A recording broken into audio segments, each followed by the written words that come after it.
and was a LaVey Satanist, which, before you guys freak out, has nothing to do with Satan. I believed in nothing, basically, in short. I realized that there wasn't anything you could have done to get me to believe in God or a higher power or any sort of religion unless you had broken me down that far. This is really hard to film. I'm sorry, guys.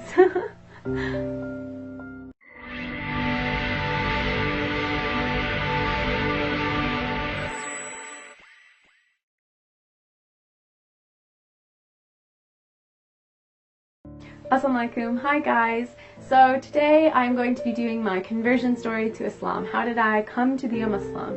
I am going to be doing the quickest story possible. Since it is a very long journey, I will try to keep this short and sweet. So basically around age 15 I began to get sick.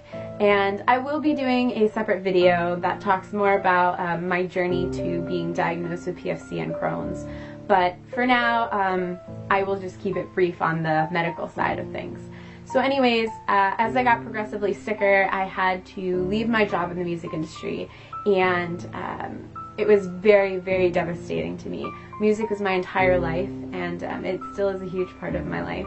When I didn't have God, when I didn't have a faith, I firmly believe that God gave musicians their talent to be able to help kids who maybe don't have a strong faith in their life or don't have something else that's there for them, a parent, a loved one, something. Music was that sanctuary. It was that hope. Those lyrics rang true to me. So ever since I was young, I knew I wanted to work in the music industry, and I worked my butt off to get to where I was. And I was doing some incredible tours, and I was having the time of my life, and I met incredible people, and one of which really stood by me during these tough times. We both had anxiety issues, and we would kind of help one another cope with our anxiety while we were on tour. So when I was on my last tour with this friend of mine, I pretty much knew that that was the end, that I wasn't going to get the opportunity to tour after that ever again. And that was devastating. I don't even have the words to explain to you what that feels like. And so he really helped me through being sick on tour and, you know, being anxious about being so far from home and my family and being so sick. He was there and really helped talk me out of panic attacks and things like that. So I'm eternally grateful for that. And likewise, I did my best to help him through his triggers and different anxious scenarios. So moving forward, when I got back home, I started going to different doctors, and nobody could figure out what was going on with me. And during this time, my mom was an incredible support, but also my best friend, Kristen. She was there for me, and she was the only other person outside of my friend from tour that could really reach me and talk to me when I was having an anxiety attack. Any of you guys who have anxiety issues know that when somebody comes to you during an anxiety attack and says, "Oh, it's going to be okay, calm down," you can't just shut it off. It doesn't work that way. So it's rare to find a person that gets you and gets your pattern of thinking and can get you out of your sort of anxiety spiral that you're going through. So she was there for me through thick and thin, through all the procedures I went through. And then she met her husband, and you know, mashallah, he's a great man, and they were so cute together. But when they did meet, I was still very, very sick, and she fell in love very quickly, and they got married very quickly as well. And she moved down to South Carolina. And for those of you who don't know, I live up in New York, so that's quite the hike. So as she left, that really left me feeling very alone, because previous to that, my friend from the music industry had passed away. He had died in a motorcycle accident, and it left me feeling like I was in this anxiety bubble all by myself. Nobody could get me out of those anxiety spirals that I would start going down. And just as I lost these two people in my life, I had to go in for the biggest procedure that I had ever endured. And it was the scariest moment of my life. I sat in my hospital bed.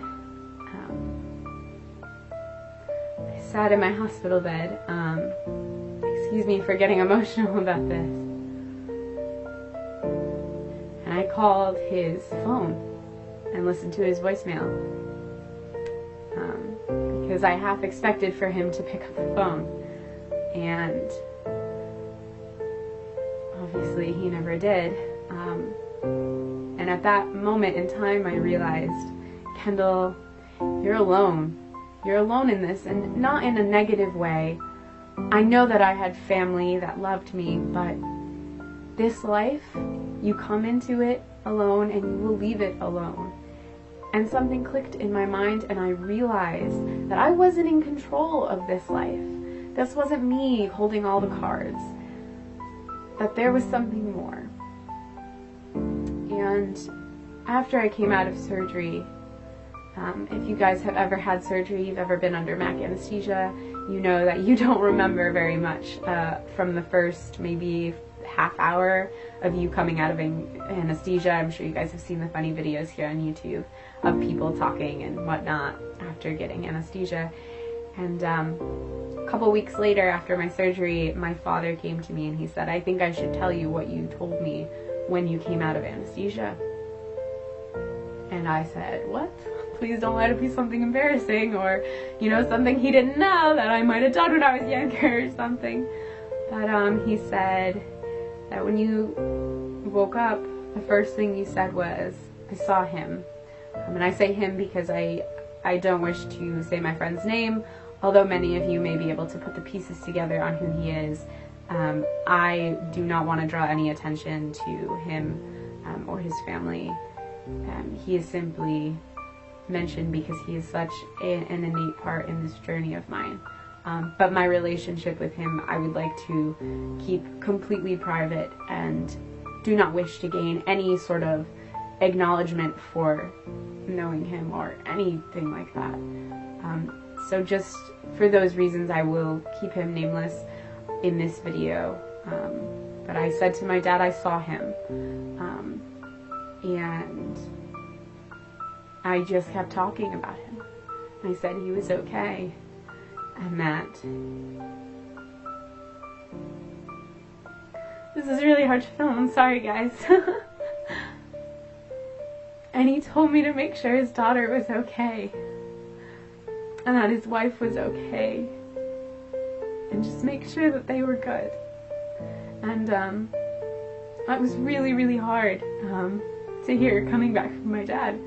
And it really shook me, and it put me into a very emotional place. And I was sad and confused because I hadn't even gotten the chance to go to his funeral or his memorial because we lived on two different sides of the country. So things are still, even to this day, very raw because I haven't had that full mourning process. So anyways, as I was in that state of mind, I came across a line from the Quran that said, Allah does not burden one with more than they can bear. And that line kind of came at me like a ton of bricks, and I said, wait a second, maybe I've been looking at this all wrong. Maybe I'm given this life because I'm strong enough to live it, because I can do this, and that there's going to be a life after Crohn's, a life after PFC, and all these tests and surgeries and doctors and pain, that it will one day stop. And I started to believe, the more I read from the Quran, that God is not going to just endlessly torture me. He didn't put me here on earth to be in pain.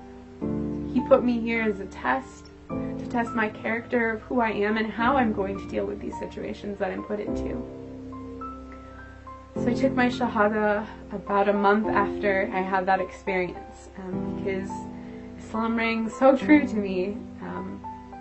It was a no-brainer almost.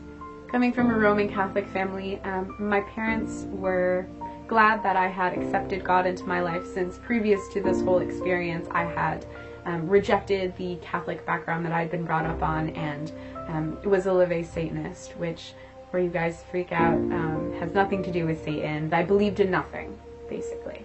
in short. So they were happy that I found God and that God was now a part of my life. But it was hard for my grandparents to accept, and I think the only person in my life that really accepted it was my dad. He was really embracing of it, as was Kristen. After all this happened, Kristen and I did reconnect, and we were able to mend some of the fences that we had broke just in the process of trying to grow our relationship from best friends to now her, you know, having a husband who is her best friend and partner in life. You know, we had to find where our friendship now lied and how we fit into the bigger equation.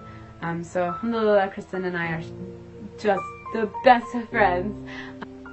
It's been an emotional journey to get to Islam, and if you asked me 2 years ago if I would think that I would be here making this video for you guys, I would have said that you were crazy. But alhamdulillah, I am grateful for having Crohn's. I am grateful for losing someone I loved, in the sense that it made me grow as an individual and become the adult that I am today, and it brought me to God. And I realized that there wasn't anything you could have done to get me to believe in God or a higher power or any sort of religion unless you had broken me down that far, until you stripped me of my job, of one of my best friends, of my tour family, and of my health. Until all of that was stripped away, I couldn't have seen this. So, alhamdulillah, I am so grateful to be a Muslim, and I am so grateful to be here today to share this with you guys. And I'm sorry that I got so emotional telling this story. I don't usually tell my story. I usually kind of just say, you know, I was Catholic and now I'm Muslim. But that's how it happened.